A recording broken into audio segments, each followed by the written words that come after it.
I want to welcome you back to BLACKSITE tonight. We're going to talk about the Oregon Ducks humiliating Deion Sanders and the Colorado Buffaloes 42-6. First, I would like for you to subscribe to this channel, hit that like button, hit that notification button, but also comment on this video. Tonight, the Oregon Ducks proved they were in a different class than the Colorado Buffaloes. They came out and blitzed the Buffaloes with their speed offense and their Heisman Trophy candidate, Bo Nix, who scored 4 touchdowns against a weak Colorado defense. Dan Lanning, in his speech before the game, said everything that needed to be said of why Oregon wanted to blow out Colorado.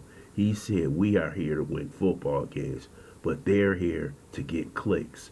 Basically saying that Colorado is a social media team, a team who is worried about how much money they can make off social media. And Dan Lanning proved it. Not only did his team prove it on the field, but his coaches outclassed Deion Sanders and his coaches. In his play calling, Dan Lanning and his team show little respect for the Colorado Buffaloes and their coaching staff. If you look at this game and you look at how they score, when they score, they're doing trick extra points. They're doing trick fake punts inside the 20-yard line and running it out, basically saying that Colorado doesn't show attention to detail. And let me tell you something, Deion Sanders better get it together, because Dan Lanning exposed partially your coaching staff. These teams in the Pac-12, you have to understand, they're high-scoring teams. They're always doing these trick plays and things of that nature to get more points.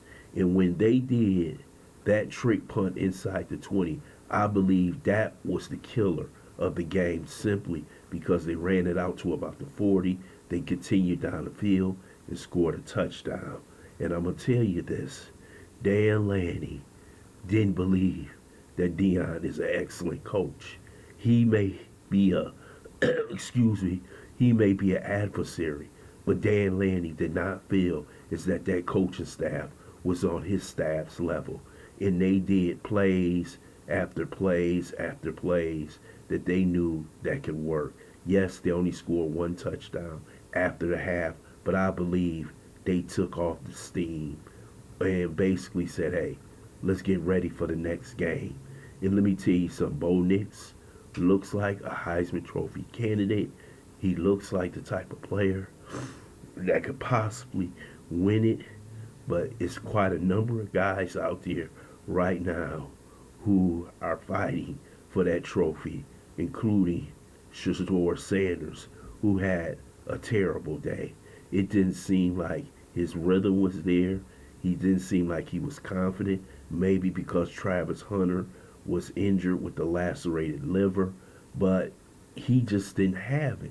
It just seemed like his mind wasn't there or something, or was the Oregon defense, which I don't feel Oregon has a good defense, for the simple fact is that Oregon played Texas Tech, which is a mediocre or less team, scored almost 30 points on them.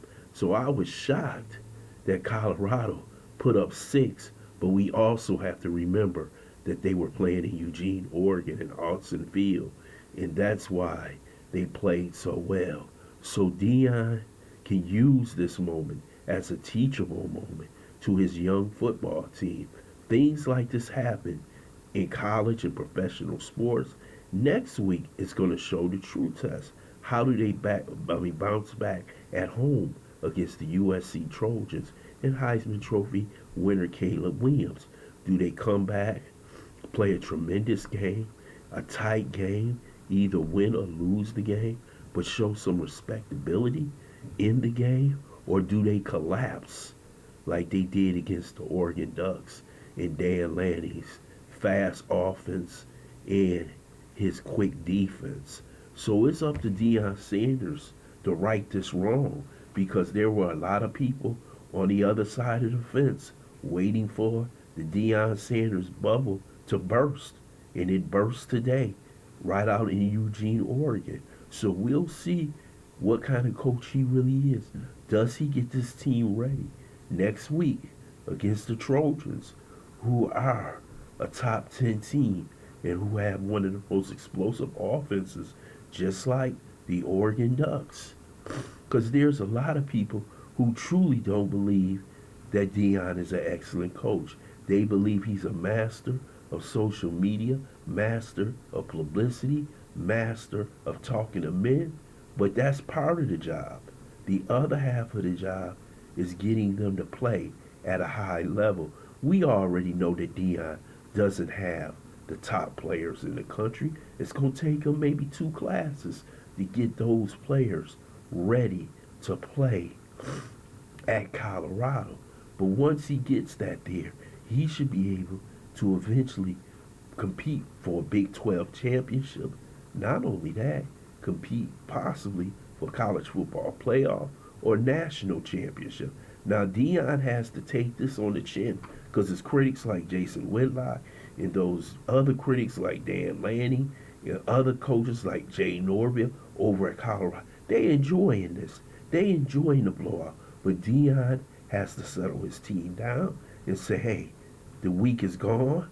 We will learn from our mistakes and we will come back next week and be even stronger against the Trojans.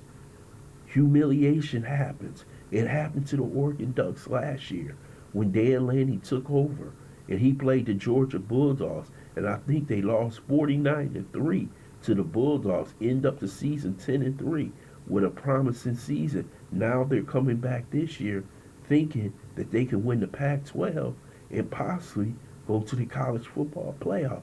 This is how you teach players. This is how the game is. Do you bounce back? Do you take it on the chin? Do you have the heart? Do you have the ability to get it done? And we also going to see how Shedeur Sanders plays, because this is one of the few beatings that he has ever taken while as a college football quarterback. Does he make that startling comeback in a matchup against another Heisman Trophy winner and a second Heisman Trophy candidate, Caleb Williams? I'm sorry, I'm under the weather, but I wanted to make this video. So we'll see if the Colorado Buffaloes are a team, and it is going to be a team of the future, a team that's willing to learn from its mistakes, willing to stand up against adversity, a team that's willing to move on and become better. And I think Deion Sanders will do that this week against the USC Trojans. They will be competitive. They will play hard. And it will be a tough game for the Trojans. And we don't know who's going to win, but we're going to enjoy that game. I want to thank you for listening to BLACKSITE. Hope you subscribe to this channel. Smash that like button, but also share this video.